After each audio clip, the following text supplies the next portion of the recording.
হ্যাঁ আরে কুঁচে মাছ খুবই যারা খায় তারাই জানেন যে এখানে খুব টেস্টফুল একটা মাছ।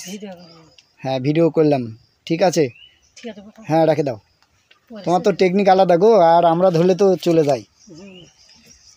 হচ্ছে কুঁচে মাছ মারে, তো কতদিন থেকে মারে সেটি আমরা একটু জানাবো। তার সাথে হঠাৎ করে গল্প হয়ে গেল, এই যে ব্যাগ দেখছেন সেই ব্যাগে করে এসে কুঁচে মাছ মারে। কতদিন থেকে আপনি কুঁচে মাছ মারেন? ৬-৭ বছর। 7 বছর।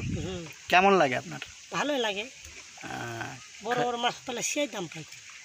এই বড় মাছ যখন ধরেন তখন আনন্দটা কেমন হয় আপনার? আনন্দ, সে আনন্দ লাগে, খুবই ভালো লাগে। হ্যাঁ খুব ভালো। পার ডে কেমন কামাই হয় আপনার এখানে? থাকে 500, 700, 800, 900 এরকম করে থাকে। 900 থাকে? সর্বোচ্চ আপনার কত থাকছে এরকম? হাই কম পেলে আপনি 1 কেজি পেলে 350 ছোট, আর বড় পেলে 250, বুঝছেন? এছাড়া তো হবে না। বুঝছি। তো এইগুলো মাছ আপনাদের বাজারে বিক্রি হয় নাকি? এক জেলা বাজারে বিক্রি সবসময়, পুরা বছর সবসময়। আপনার নামটা কি হলো? মনে হয় সঞ্জয়। আগে পাশে কিছুই নাই? না, সঞ্জয় কুমার পাল নাকি? পাল না কি বংশ? না, আমরা বৈদ্য কোনাই। কোনাই বংশ। তো বললে কি হবে, বংশ যার যে বংশ তার সেই মর্যাদা আছে, সম্মান আছে, বললে ক্ষতি নাই তো নাকি? আমায় করে খালে কোনো দুঃখ নেই।